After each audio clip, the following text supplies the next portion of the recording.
헤롯 왕이 하는 말은 빨간 거짓말을 했습니다. 네 베들레헴에 가서 자세히 살펴보고 왕이 난 것을 발견하거든 내게 곧장 알려라. 나도 가서 경배하리라. 경배는 무슨 경배? 죽이려고 하는 다음 9절에요. 박사들이 왕의 말을 듣고 갈새 동방에서 보던 그 별이 문득 앞서 인도하여 가다가 악이 있는 곳 위에 머물러 섰는지라. 별도 높은 별이 아니고 나지막한 데 뜬 모양이지. 그러니 베들레헴 짐승의 우리 위에 가서 별이 탁 중재. 별이 쫙 인도하는데 별만 쳐다보고 따라가다가 별이 그 위에 딱 중재하고 별빛이 밑으로 비추기에 그게 아버니 바로 예수님이 태어난 그 짐승의 우리가. 그러니 얼마나 긴 세월 동안 동방박사가 별을 보고 따라왔겠어요. 오다가 자고 잘 동안 그 별이 서 있다가 또 일어나서 또 쳐다보면 또 별이 비치고, 그러니 낮에는 자고, 낮에는 별이 안 보이잖아요. 밤에는 별 보고 걷고, 또 낮에는 자고. 이것을 적어도 석 달 이상 한 것입니다. 완전히 올빼미가 돼서. 그래서 베들레헴까지 와서 예수 그리스도의 태어난 곳을 찾게 된 것입니다. 하나님이 사람을 인도하실 때 별을 가지고도 사람을 인도하시는데, 요사이 하나님께서 성령을 우리 속에 주셨으니 우리가 성령님을 인정하고 환영하고 모시도록 의지하고 성령께 내어 맡기면 성령이 이제는 우리를 인도하여 주시는 것입니다. 이스라엘 백성은 구름기둥과 불기둥이 인도했잖아요. 낮에는 구름기둥과 밤에는 불기둥이 인도했습니다. 동방박사는 별이 인도했습니다. 우리는 이제는 성령이 인도하시는 것입니다. 시대와 사람을 따라서 하나님이 사용하는 방법이 다 다릅니다. 그래서 우리는 성령의 인도를 받기 위해서는 어떻게 하느냐? 우리는 기도를 많이 해야 성령의 인도를 받을 수가 있는 것입니다. 성령께서 우리 마음속에 생각의 구름기둥과 불기둥을 띄워주는 것입니다. 우리 생각이 구름기둥처럼 피어오르고 우리의 생각이 불기둥처럼 피어올라서 우리 생각을 통해서 성령이 우리를 인도해 주시는 것입니다. 그러므로 우리가 하나님의 생각을 받아들이기 위해서는 우리가 많이 회개하고 주님께 깨어지고 부르짖어 기도해야 되는 것입니다. 그럴 때 우리 생각 속에 생각의 구름기둥이 떠오르고 생각의 불기둥이 떠올라서 우리를 이끌어주는 것입니다. 그러므로 하나님이 시대를 따라서 이끄는 방법이 다 달라요. 우리가 지금 처한 처지가 제일 좋습니다. 우리는 성령이 모든 사람 속에 계셔서 모든 사람이 성령의 인도를 받기를 결심하고 부르짖어 기도하면 반드시 성령이 구름기둥과 불기둥 같은 생각을 일으켜서 우리를 이끌어 주시는 것이니까 지금 우리가 인도받는 시대가 제일 좋은 시대인 것입니다.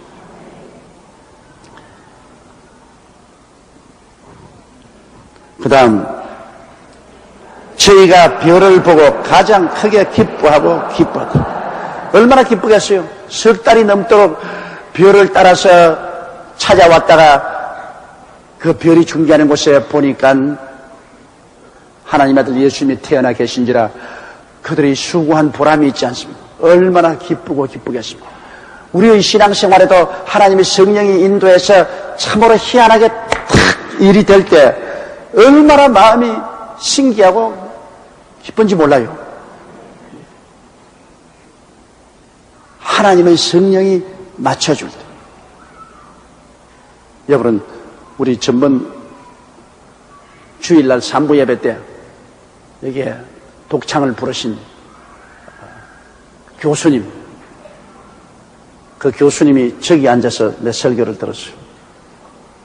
그 내가 설교를 하면서 이렇게 보니까 별로 설교에 재미가 없는 것 같아. 밑을 보고 있고 뭐 손을 만지고 있고 뭐 이러고 있어요. 여러분, 내가 여기서 많이 있으니까 조목사 안 보이지 싶어도 40년을 이 일만 했기 때문에 눈이 독수리 눈이요. 보면 졸고 앉는 거 다 보여요. 보여도 여보 피곤해서 자겠느냐? 아버지 품에 와서 자니 내버려 둬라. 그럼 나 안 깨우지. 안 깨웠다고 해서 이런 거 목사가 못 봤지 싶어도 다 봤다고. 그래서 내가 설교하면서 이렇게 보니까 혼자 장난치고 있더라고. 그래서 뭐 노래하시는 교수님이니까 무슨 신앙이 별로 있겠나 그래서 그 다음에 병자 위한 기도하는데요. 하나님께서 내게 탁 보여주시는 것이, 여러분 제가 병자 발표하지 않습니까? 그게 마음속에 성령의 구름 기둥과 불 기둥처럼 이렇게 올라옵니다. 안 올라오면 못하죠. 그런데 확 이렇게 계시가 마음속에 생각을 통해서 올라오는데, 오늘 무좀을 고치겠다. 그런데 오늘 무좀은 특별 무좀이다. 손톱하고 발톱에 드는 무좀이다. 나는 손톱과 발톱에 무좀 든 거 본 적도 없어요. 그런 거 들은 적도 없어요. 그래서 그날 내가 그 이야기 했거든. 오늘 손톱과 발톱에 무좀 든 사람 보니, 이 사람이 막 왔다 한 거야. 내내 이렇게 장난치고 있다가. 왜냐? 완전히 손톱과 발톱에 무좀이 들어있어요. 손톱과 발톱이 막 완전히 막 무좀이 들어서 영색 하얗게 되어 있어요. 어떻게 아나? 와, 하나님이 내가 손톱과 발톱에 무좀 있는 거 어떻게 아나? 그래가 정신이 빠져드는 거예요. 그래, 그 다음 내 사무실에 와서, 와, 겁이 난다. 막 전율이 온다고. 와, 하나님이 내 속을 다 들여다보고 있는 것 같다고. 들여다보고 있지 안 들여다보고 있겠어요. 하나님이 손톱과 발톱에 무좀 든 것 알았다고 해서 그것 때문에 기겁을 하고, 와, 오늘 은혜를 굉장히 받았다 그럽니다.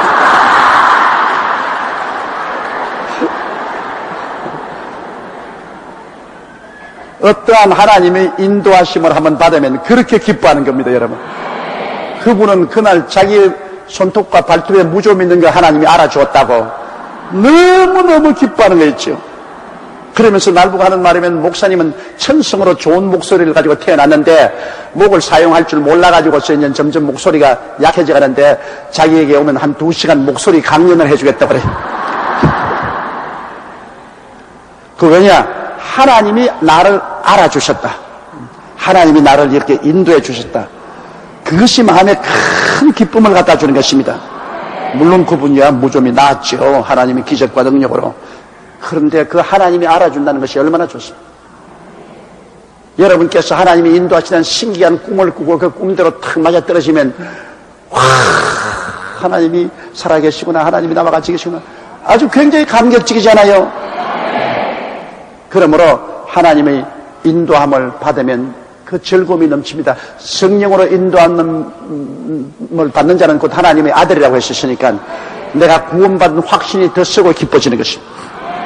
이 사람들은 별을 보고 하나님의 인도를 받은 것을 알고 가장 크게 기뻐하고 기뻐했었습니다. 11절요.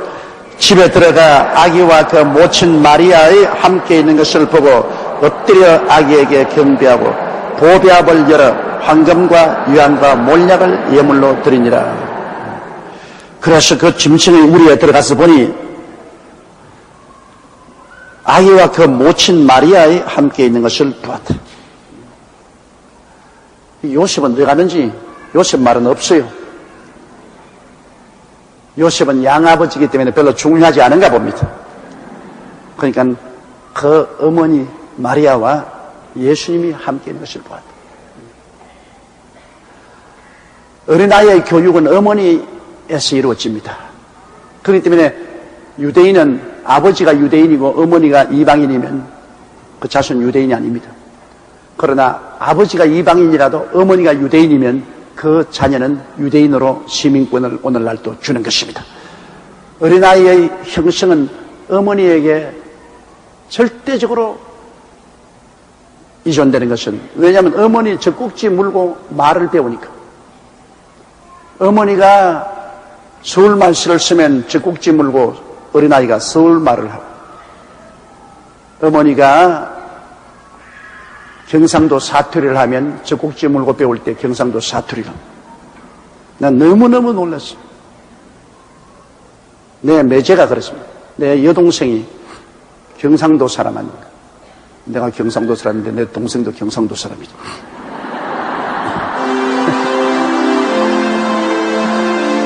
굉장히 내 여동생이 사투리가 심합니다. 나는 그래도 사투리가 별로 많지 않은데 걔는 사투리가 굉장히 심합니다.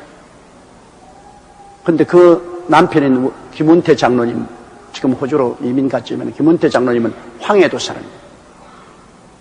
그 사람은 황해도 사람인데 서울 표준말을 써요.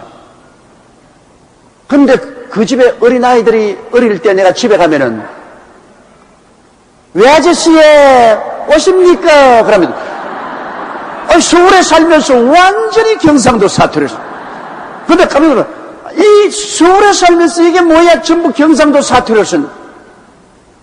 그런데 집에서 늘 엄마하고 같이 있으니까 엄마를 닮아가지고서 완전히 경상도 사투리 액센트를 쓰는 겁니다.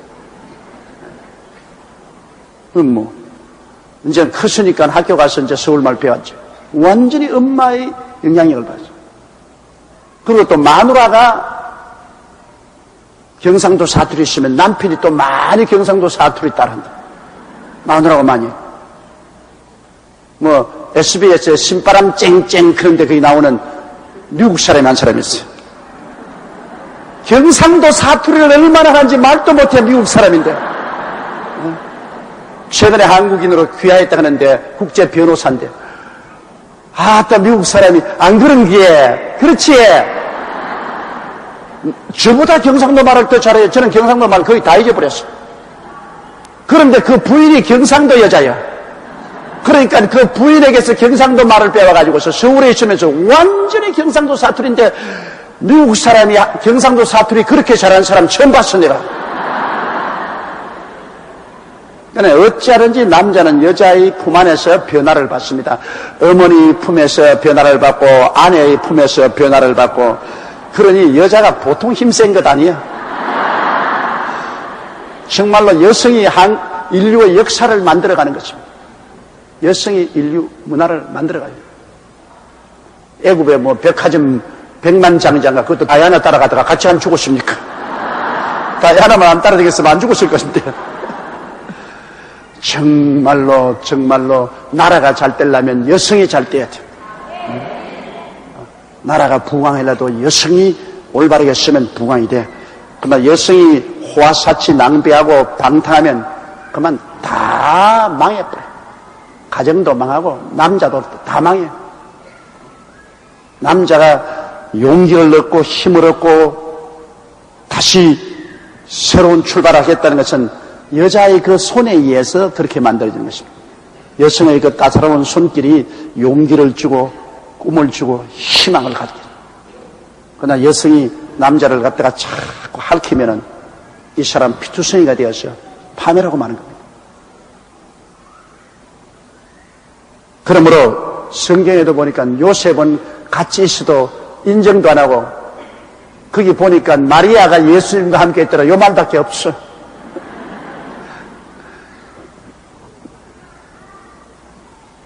자, 그래서 이 사람들이 엎드려서 아기에게 경배하고 그 아기가 왕으로 태어난 것이기 때문에 경배하고 보배합을 열어서 황금과 유약과 몰약을 예물로 드리니라.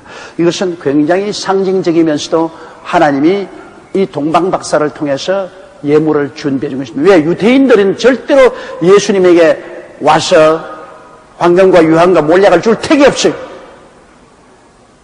무슨 이유로 주겠습니까? 짐승의 우리에서 태어난 어린 아기에게. 그리고 그가 메시아인 줄 알면 죽일 것이니까. 그러니까 하나님이 저 동방 이락이나 이란 저 동방에서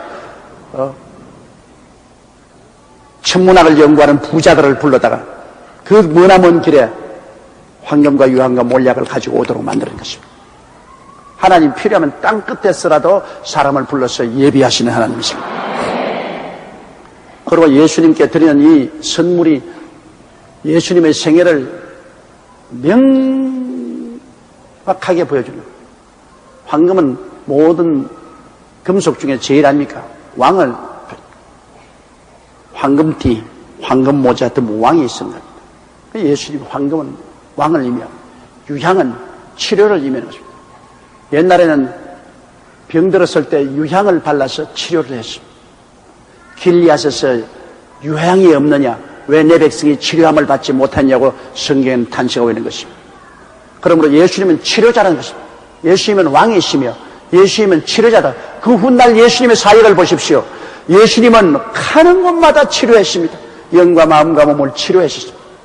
예수님은 유향을 예수님께 드렸습니다. 몰약은 죽은 사람 방부제입니다. 예수님께서는 우리를 위해서 죽으셨다. 썩음을 보지 않고 부활하실 것을 상기하는 것입니다. 그러므로 이 선물이 예언한 대로 그대로 된 것입니다. 그러나 또 이 세 가지 선물이 똑같이 굉장히 고가입니다. 값이 비쌉니다. 황금과 유황과 몰약이 다 굉장히 값이 비싸기 때문에 이걸 팔아가지고서 세 식구가 애굽에 내려가서 오랫동안 어려움 없이 살 수 있었던 것입니다. 그러므로 하나님은 미리 아시는 거로 미리 다 예비해 주시는 하나님이신 것입니다. 그 다음 12절에요. 꿈에 헤로데게로 돌아가지 말라 지시함을 받아. 그 다음 12절에요.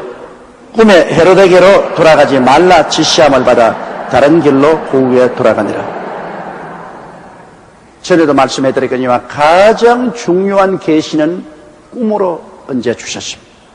가장 중요한 계시는 환상도 아니고 예언도 아니고 꿈으로 주었습니다.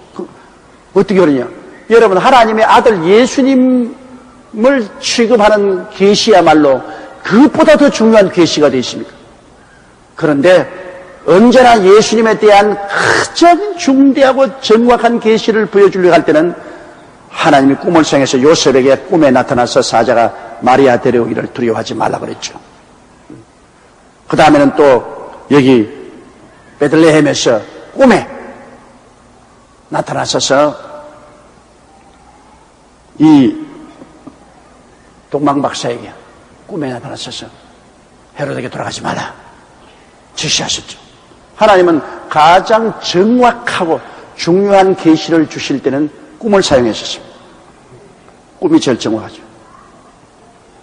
왜냐하면 평소에는 여러분 생각이 많으니까 여러 가지 생각이 흩어지지 않습니까? 잘 때는 이 마음이 쉬니까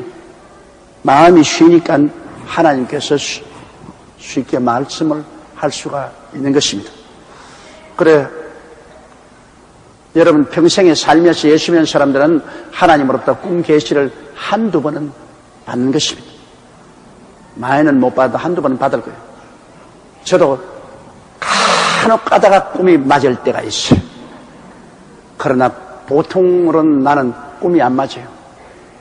참 답답한 일인데. 이 여의도 순복음교회 조영기 목사에게 하나님이 꿈으로 척척 보여주시면 얼마나 좋겠어요. 그런데 하나님은 제게는 언제나 구름 기둥과 불 기둥으로 보여주십니다. 나는 기도하는 마음속에 하나님의 생각이 구름 기둥과 불 기둥처럼 올라오는 것입니다. 그 하나님이 원해서 그렇게 하는 건 어떻게 하겠습니까? 병자에 위한 기도하고도 있으면 마음속에서 이렇게 올라와요. 와, 구름 기둥같이. 이 마음속에 암이 나았다. 귀머거리가 나았다. 오늘은 쩔름바리가 나았다.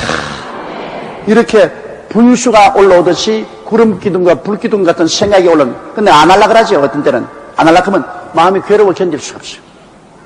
마음이 고통스러워요. 이게 하나님이 생각을 막 올려주는데 이걸 내가 눌러버리면 마음이 막 고통스러워요. 그러니까 할 수 없이 해야죠. 그 하나님은 제게는 그런 구름 기둥과 불 기둥 같은 생각을 일으켜서 인도를 해주시는데, 다른 사람들은 자고만 나면 꿈을 꾸어. 자고만 나면 하나님이 이렇게 하고 저렇게 하시더라고요. 그거 보면 어떤 부러운 생각이 많이 나요. 또 어떤 사람은 예언도 나오고 방언 통역도 나오고. 그러나 그 모든 것은 성령님이 정하는 것입니다. 내가 원한다고 해서 내가 마음대로 해주는 거 아니에요. 하나님의 성령께서 어떠한 사람에게는 지혜의 말씀, 또 다른 사람은 지식의 말씀, 영문별의 연사를, 방언 통역, 예언을, 기적, 치료, 그리고 믿음의 연사를 주는 것은 성령이 각각 우리에게 은사를 나누어 주시는 것입니다.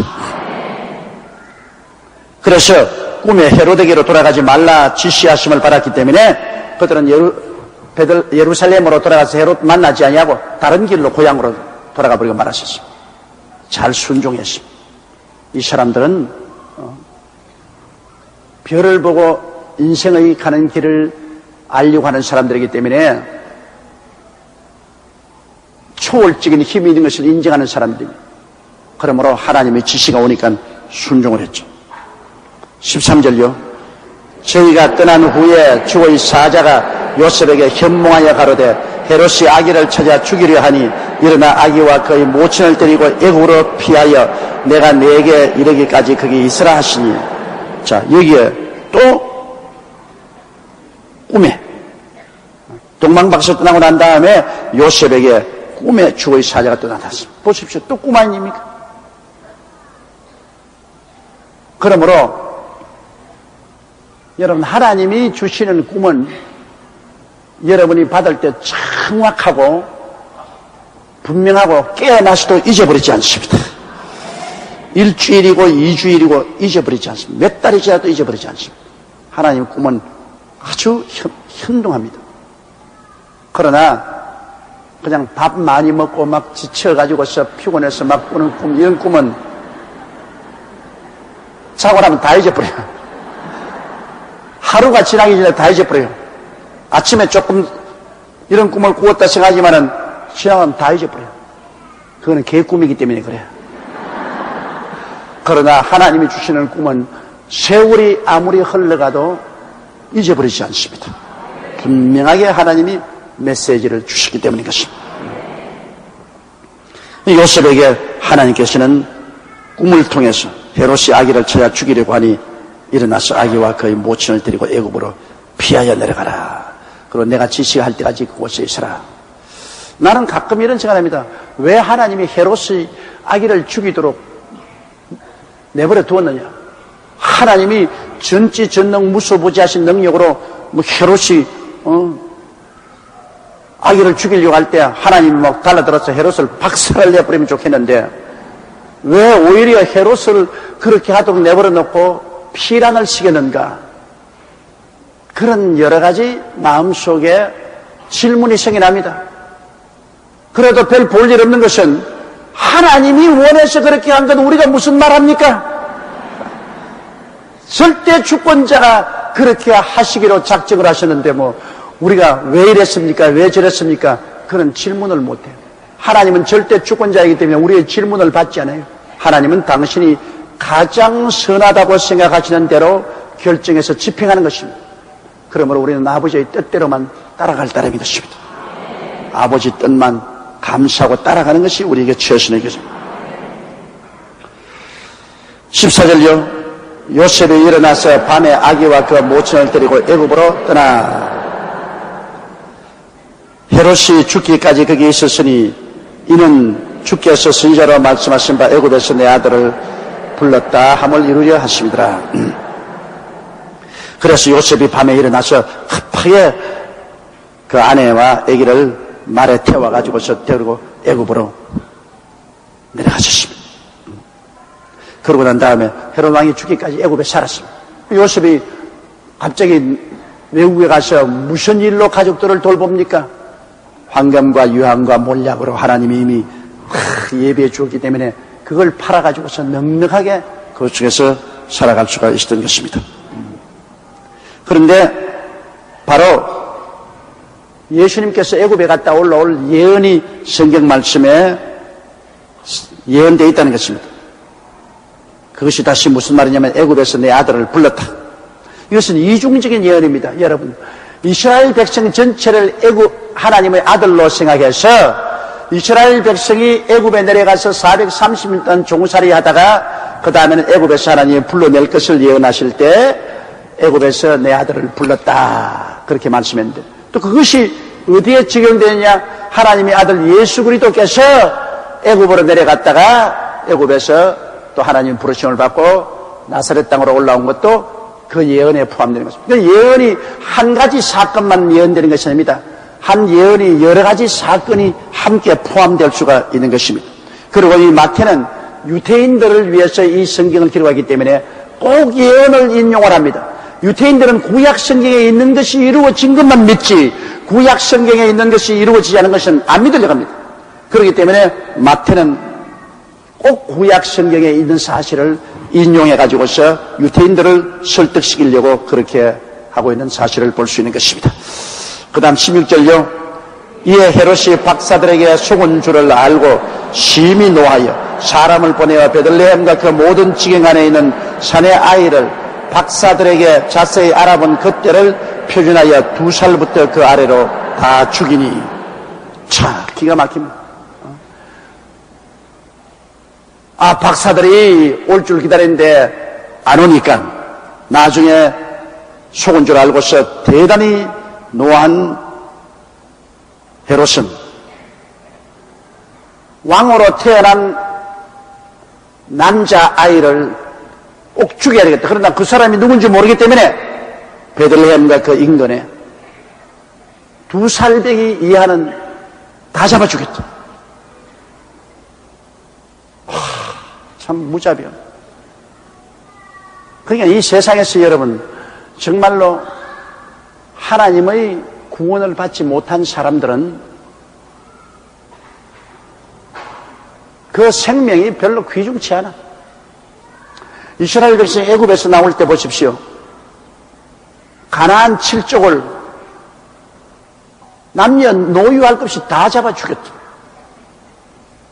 하나님은 당신이 택하고 당신이 구원한 백성이 귀하고 귀하고 귀하지, 하나님께 구원받지 못한, 택함받지 못한 사람은 그 생명이 짐승과 같이 생각하는 겁니다. 귀하게 생각 안 해요. 하나님께서 아말렉을 쳐서 멸하할 때 어린아이까지 다 죽이라고 그랬습니다. 여러분 구약시대의 그 성경상을 보면 몸서리가 칩니다. 어떤 데 겁이 나요. 이거 이스라엘 백성을 세우기 위해서 거기에 회방되는 민족은 남녀 노유 없이 다 죽이라. 왜 그랬을까? 질문할 거 없어요. 전능한 하나님이 하시는데 우리가 무슨 잔소리가 많아요. 하나님은 믿지 않는 사람은 믿는 자의 밥으로 생각하는 것입니다. 왜? 그건 내 말이 아닙니다. 여호수아와 갈렙이 그랬습니다. 가나안 족속을 보고 저들은 우리의 밥이라, 들어가서 점령하자. 믿지 않는 자는 믿는 자의 밥입니다. 하나님 그렇게 생각하세요. 믿지 않은 자의 생명은 그렇게 귀중하게 생각하잖아요. 믿는 자의 생명은 하나님이 굉장히 귀중하게 생각해요. 그러니까 우리 하나님은 한없이 사랑과 자비의 하나님이시지만은 한없이 무서운 하나님이십니다. 무서운 하나님. 이러니 여러분, 우리가 이 하나님의 부르심과 택하심을 입었다는 것을 생각할 때 정말로 무지무지하게 감사해야 되는 것입니다. 우리는 하나님의 지극한 사랑과 귀여움을 받습니다. 이거 보십시오. 하나님의 아들 예수 그리스도, 요셉과 마리아와 예수 그리스도를만 하나님이 옮겨놓으시고 그 외에 하나님을 따르지 않은 사람, 죽든지 살든지 내버려 놨어. 여기 헤롯 왕이 군대를 보내가지고서 베들레헴과 그 주변에 있는 어린아이들 2살 이하는 다 죽여버렸다.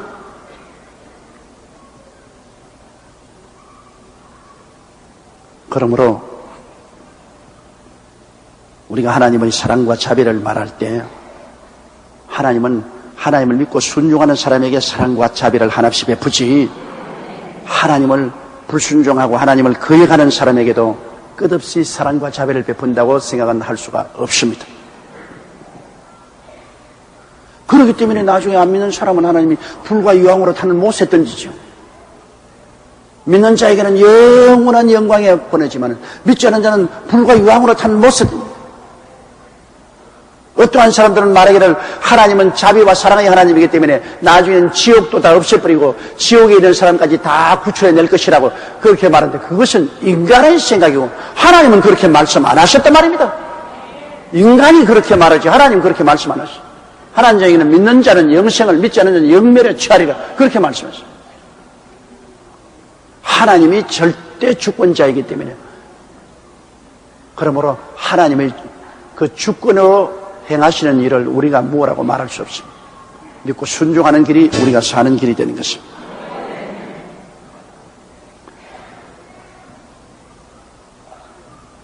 그 다음 17절요. 이에 선지자 에레미야로 말씀하신 라마에서 슬퍼하고 크게 통곡하는 소리가 들리니 라헬이 그 자식을 위하여 애곡하는 것이다. 그가 자식이 없으므로 위로받기를 거절하였다 함이 이루어지느니라. 여러분, 이 말도 에레미야서 31장 15절에 예언된 말씀인데 이것도 두 가지 의미로 예언된 것입니다. 라헬이라는 것은 야곱의 아내요. 바로 이스라엘의 어머니 아닙니까? 그런데 이것은 이스라엘이 포로로 잡혀갈 것을 제1차로 예언된 것입니다. 이스라엘이 망하고 북이스라엘 남유다가 망해서 하나는 아수르로 하나는 바벨론으로 다 포로로 잡혀. 그래서 이스라엘의 어머니 된 라헬이 통곡을 할 것이라는 것을 예언한 것입니다. 이스라엘이 포로로 잡혀갈 것을 예언했는데 이 이중적인 예언의 적용입니다. 마태는 유대민족들이 예언을 인용 안 하면 절대로 안 믿을 것이기 때문에 그러므로 이 이스라엘이 포로로 잡혀가서 자손이 다 없어지므로 라헬이 통곡하고 탄식할 것이라는 것을 또한 이 어린아이들이 2살 이하로 베들레헴 주에서 다 죽을 것이기 때문에 자식을 잃고 탄식할 것을 그 성경 문제를 인용한 것입니다. 19절요. 헤롯이 죽은 후에 주의 사자가 애굽에서 요셉에게 현몽하여 가로되 그렇게 남을 죽인 헤롯이 자기 천년만년 살 것으로 생각하지만은 자기도 죽었어. 여러분 구약성에 보면 태어났다가 죽고 태어났다가 죽고 태어났다가 죽은 것 쭉 이러지 않습니까? 우리도 태어났지요. 한번 생각해 보세요, 여러분. 얼마 전에 여러분도 관 속에 들어갈 것입니다. 지금 이렇게 앉아서 있는 여러분이 얼마 전에 관 속에 들어갔어요. 난 오늘 이 장로님 어머님 서대문 때부터 참으로 열심히 있는 우리 구역장이 했었습니다. 정말 열심히 있는 구역장이고 훌륭한 성도였었습니다. 그 저를 굉장히 사랑해 주셨습니다. 그 우리 이 장로님 어머님이 지금 눈에 환해요. 그 모습과 그 웃는 것과 그 내게 신앙 상담하고 나와 함께 기도하고 하는 건 눈에 환한데 내가 오늘 여기 올라오면서 물었습니다. 장로님 어머니 어떻게 됐습니까? 5년 전에 천당 갔다. 나는 5년 전에 천당 갔다 그때 보고를 들었겠지만 다 잊어버렸어. 그런데 내 눈에는 지금 참참해요. 그러나 사람은 그렇게 왔다가 가는 겁니다. 이제 어느 날 여러분께서 이 자리에 모일 때는 조영기 목사가 관 속에 들어있어서 여기 누워있는데 여러분 날 빠이빠이 하기 위해서 모일 날이 또 올 것입니다. 예수님이 강림 빨리 안 하시면 그날이 올 것 아닙니까? 여기 계신 여러분 대다수가 저보다 나이가 젊으니까 그날에 와서 며칠 후 조 목사 요단강 건너가 만나죠. 별도리 없습니다. 그날이 옵니다.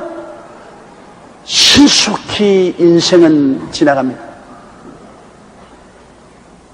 이러므로 이 세상에 안 죽을 사람이 누가 있습니까? 누가 큰 소리 합니까, 여러분? 누가 감히 하나님을 향하여 내 주먹을 믿어라, 하나님이 어디 계시냐, 그런 금방진 소리 하느냐는 것입니다. 왜냐? 이 육신의 장막집 죽으면 즉시로 하나님 앞에 심판받아야 될 것이다.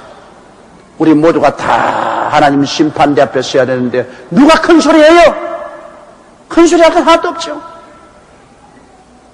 그러므로 그 교만을 버리고 겸손함을 깨뜨려서 하나님의 자비와 사랑인 예수 그리스도를 믿고 하나님을 섬기는 것이 제일 현명한 일인 것입니다.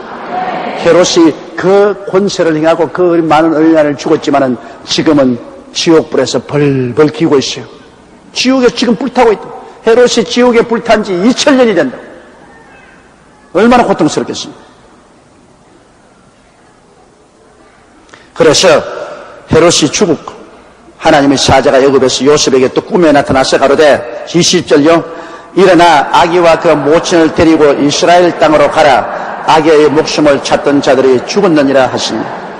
자, 하나님이 인생을 이렇게 인도하십니다. 주께서 내 길